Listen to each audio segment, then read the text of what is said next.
All right. Hi, volunteers. We're back. Now we're here in the Coleman Library. We're back with Nick Pyenson and also Daria. Daria Wingreen Mason, here at the Coleman Rare Books. What's the official handle? The Joseph F. Coleman III Library of Natural History.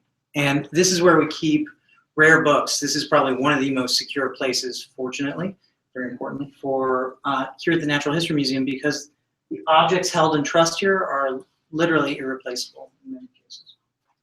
I would agree. Do you want to just give a quick, you don't even have to do it book by book, we'll kind of go through that, but just maybe describe the extent, the type of material in the collection. Okay, so marine mammals is probably one of our more complete collection areas. And we have books ranging from the 16th century to modern day. We collect books that are typically printed before 1840, unless they have valuable illustrations or they have a valuable presentation, association, and that sort of thing. And so a lot of the books that Nick is going to be showing you today are actually, many of them are actually post-1840 because of their association value and the research value that, that they have from research here. Yeah. Sure, and a lot of this collection has been assembled in time, not haphazardly, but opportunistically. So based on research interests of individual curators, in some cases, probably part of their library. Right. We have before us a lot of individual publications that belong to Kellogg. In one case, we have a book that hopefully is just about to be donated from William Flower himself, inscription in the front cover. That's actually Flower by Gray. You know, that's a connection. These are two gentlemen, two curators at the Natural History Museum, London, in the late 19th century, slightly more or less around the time of Baird, but before the time of True. And so they are largely, you know, sort of the predecessors to what True and Steiniger and everybody else did here just about a generation or so later. So a lot of these books were shared among the staff. So you have different types of various different handwritings in them, inscriptions and that sort of thing. This book was actually recently, is hopefully going to be accessioned to us by Jim Mead, and it was signed by Flowers. I'm sorry, signed by Gray to Flowers. Can I? Yeah, sure. So you don't see this every day. Tori, that's just a little piece of loose leaf. But. So catalog on seals and whales from the British Museum. This was an easy way to kind of describe the scope of marine mammals that were accessioned to that museum, including type specimens, but also as a catalog of what we knew of the biological world, especially marine mammals at that time. Even has, it's a little off actually, can't tell the year, but you can probably infer it. William H. Flower, presented by the trustees of the British Museum, March 23rd, 1860, blank, probably 1866, because that's the year of publication of this document. So, I think this one is also interleaved. No, it's not. Okay. Oh, there's some handwriting. There is. Okay, so this is something special that we'll see in a second here again. You'll notice one side has handwriting, the other one doesn't. This side is annotated. This side is also annotated, but on a blank page. This is interleaving, something that I just recently learned about. So you could take your book before it was bound or disbound your already published book, and interleave it with blanks pages so that you could take notes. And it was used a lot in the Natural History Museum here. It was a really common way of taking notes and tracking thought. So something that Daria just showed me that's tremendously cool is a book that was in the Kellogg Library here. And I'm just trying to figure out which this is. Do you know the title of this? Yeah, Jardines. Oh, Jardines, yeah. So this is another sort of synoptic account of the natural world, but it was actually belonged to Remington Kellogg. And turns out this book likely also belonged to Frederick William True. Hashtag FW True Love. So in the Kellogg Library, but the reason why we have very good reason to make that connection is the handwriting. So volunteers out there, you know True's handwriting. It is, we had it a second ago. There we go. Right there at the top. Right there. So Sebaldius, that's an old name for blue whales, which today we call Balænoptera musculus, but Sebaldius was one of the original names. And what you'll think is really cool is that image. Keep that fresh in your mind. Can I? Yeah, sure you can. I can help you flip. Sure. So I'll just, you want to go on the other side? So that image, fresh in your mind, looks a heck of a lot like this one. That's because this is Robert Sebald's original description of a blue whale. A little bit of a cartoon, but still not too far away from what it actually was. See the scale bar down at the bottom. This is what natural history was at the end of the 17th century. And it's not wrong. It's just before that we came up with the major systematic ways of describing things. So it's before Linnaeus. So any natural history, any species name doesn't really count. Different names, still very outdated ways of showing things. But the point here is to show the fanciful way and what he actually saw, which is really not too far away from what it looked like. Amazing stuff. And written in Latin to boot. So We have a question from a volunteer.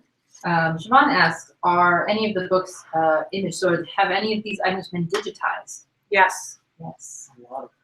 A lot of them have, not necessarily these particular copies, but most of them, we're intending to get all of them digitized on the Biodiversity Heritage Library.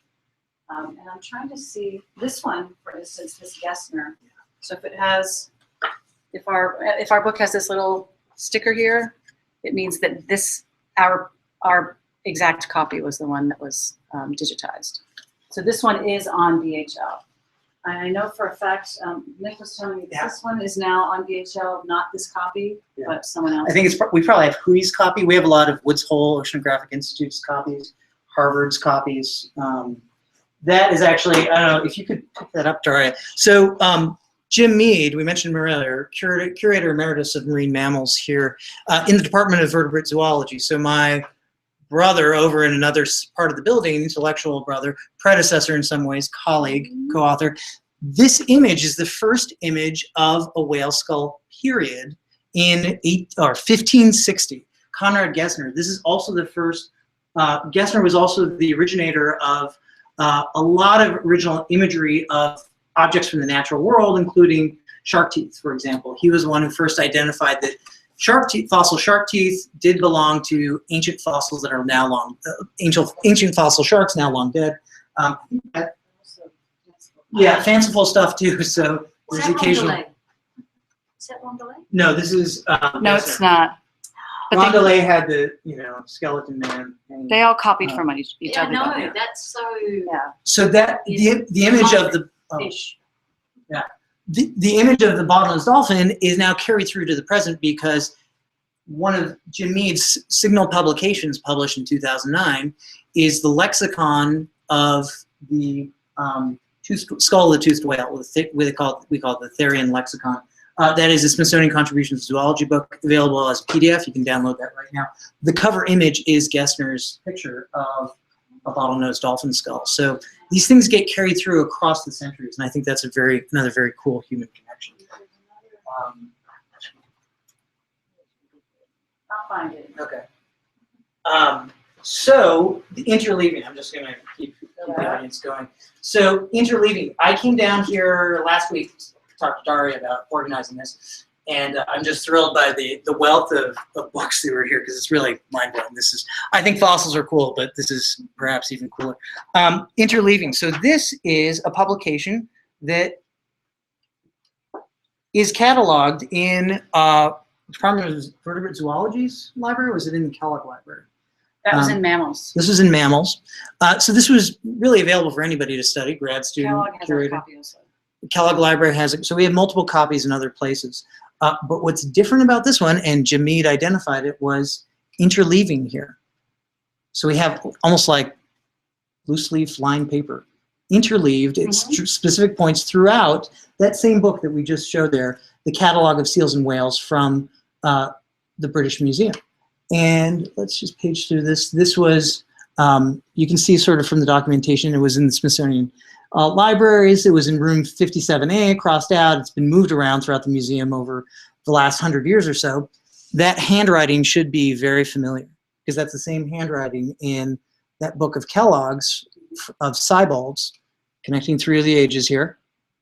And so these are True's annotations of Gray and Flower's account of what's in the British Museum.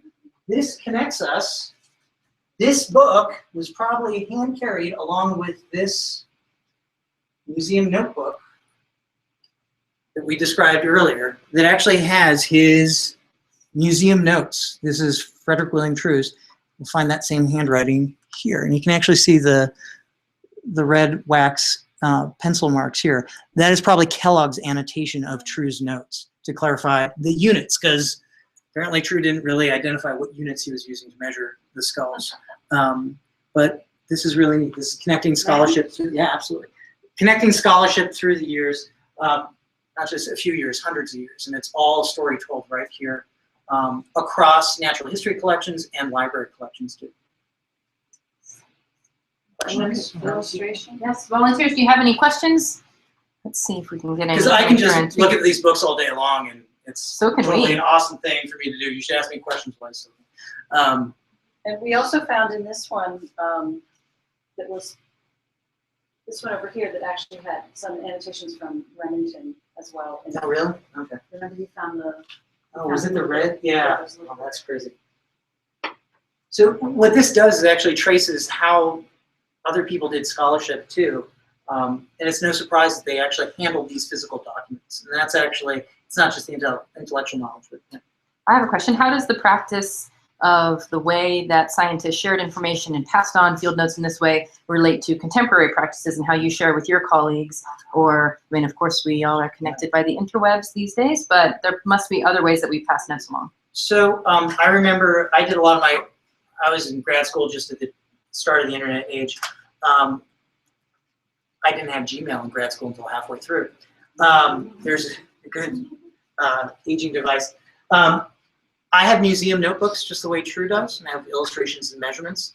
I photocopied them and sent them to myself while on my travels because I didn't trust my own person to actually keep track of those notebooks. If they did get lost, that was my dissertation information. So this is before digitization, before somebody had the idea to actually take pictures of your handwritten notes or just write it digitally born documentation. I would say on a daily scale, I can just now, earlier today, I was creating a lot of digitally born documentation because it's easy, because it's backed up to the cloud, it's fast, and it can be shared immediately with colleagues around the world. I was just having a Google Hangout with a colleague, Anita Valenzuela-Toro, Chilean student who's going to be here next month on a Smithsonian grad fellowship. We were talking across 2 continents, like it was no big deal, and sharing information about colleagues, sharing information about specimens. So scholarship has clearly changed in a very fundamental way by the internet. But the activities, the human activities of how we share knowledge, how we do scholarship, still haven't really caught up. And I think one of the best manifestations of that is open access publication. Absolutely. So all of a sudden, we're not reliant on publishers who control how knowledge is disseminated. With open access, it's available immediately. Now, there's a lot of challenges to that because there's still actually things that have to be done paid by staff time and people time. So you can't just, open access doesn't mean free, it doesn't mean freely available scholarship after a little bit of investment. So we're still in this kind of very interesting time. It's a great time to be alive. And we also like to thank our volunteers for all of the time they spend with us, because what we're doing is collaborative knowledge building in the Transcription Center as well, and learning things that we've forgotten or we didn't even realize that we knew, and making connections through all these materials. One last question, which also relates to our friends with Biodiversity Heritage Library, and that is, do we know who illustrated some of these images here? They've been doing image tagging from Biodiversity Heritage Library, digitized. I think that's dark. Well, no, for the earlier materials, we do not, because people did not generally, the illustrators weren't generally recognized. But in the 19th century, you see a lot more of it in the late 18th century. So delineated, usually the author, the artist. Now it might be in a whole shop, so he might have, even though it's delineated by an artist. In this case, it's B.C. Dumortier. I don't know if we can see that up close, but this image, which is probably in BHL. If they are signed, they're typically, they are differentiated by the person who did the illustration, the person who engraved it, and the person who put it onto the plate. Okay. So there's a lot of sort of iterations to that illustration of a document that now we actually just kind of flatten completely with Photoshop and all these other tools for sharing digital images. Who took the picture? What did they do? We rarely actually. I mean, I think it's important that we track that and identify. I think most people do scholarship do that, but I think it's especially important now because everything's so much more cross-disciplinary. So a lot of people that come in to use the books, they're not necessarily looking for scientific information. They're also looking for book history information. They're looking for artists and anything related to material culture. So it's always good, I think, to get the provenance in, who the people are that are who've handled the book, who've owned the book, where the book's been. I'll show this picture. So this is the Ray Society volume on the bowhead whale. And we know that it was in the Kellogg Library, and here's the book plate. Excellent. This one's especially nice too because it's in its original. Yeah. Okay, two more questions. Sure. First one from Kira. Actually, from Siobhan, from a Yeah, volunteer. from Siobhan. Can you talk about what museum notebooks are? Museum notebooks. That's a colloquial term for informal documentation that's usually somebody's own scholarship. So like a lab book is really a good analogy of thinking about it. But it's the kind of book that you take in the field or in a museum. A field book would be the equivalent in the field. A museum book is just that sort of, if you're out traveling, going around museums, which true was, London, Paris, Belgium, this was the book he had with him. So like notes about specimens. Notes about specimens, yeah. Because you can't get good images of them otherwise, and why do you travel to go to museums? To see that, so the gold standard is comparing things side by side. If not, it's using your own high resolution image collection device. Our eyes are still the best discriminator of patterns in the biological world that we have. And I know a lot of people like this, I'm a bit like this. I remember all the specimens that I've touched and observed and studied, especially for the fossils, which in many cases are unique specimens. So a lot of people can kind of call forth that image of the specimen, about the size, about, oh, I remember seeing this object on it. Now we can do that digitally with 3D images, with 3D models now online. It's not a substitute, it's just an approximation. Turns out to be pretty good at approximations. It's the same way a digital image is not a substitute for the actual publication. And that's what I'm talking about. Oh, in terms of the getting all the information down, because the binding itself, the way it feels, the way it smells, all of these things give you information about the book, where it was made. So it's sort of the same idea as people still want to come see the actual. For the most part, the digital replica is fine. But for people who are digging deeper, looking more into material culture and that sort of thing, you want to actually come see the object or compare side by side. There's also this idea too that that in this period, all the books were handmade. In that hand press period, no two are actually alike. They could be of the same printing, but there are always places where text gets lost, or it's bound differently, or there are errors in some copies and not others. So this one, for example, has annotations that clarify where specimens are actually. Not Leiden Museum in Brussels. Down here it says not Louvain Museum in Leiden. So I mean, this is how we know about the world is a process, and that's recorded not just in the actual publication, but in this kind of netherworld of documentation. And this is sort of where the rubber meets the road for scholarship, I think. Right. One last question. Terry, did you want to read? No, he answered it. Okay, There was so a rush in question there. from Siobhan. Yeah. Okay. What Well, thanks volunteers for joining us, and thank you Nick and Daria for your time. Thank you Julia and Leslie from the Fieldbook Project for your time, Carrie for coming along and sharing all of these photos, Kara and Effie from Smithsonian Institution Archives, and again, volunteers, thank you for accepting and completing the FW True Love Challenge. Be sure to send other questions, and if you can think of suggestions for the world's most interesting curator that you discovered in the field notes, send them to us and we'll make some memes. All right? Steiniger. Take care. Bye. Thanks. That's pretty.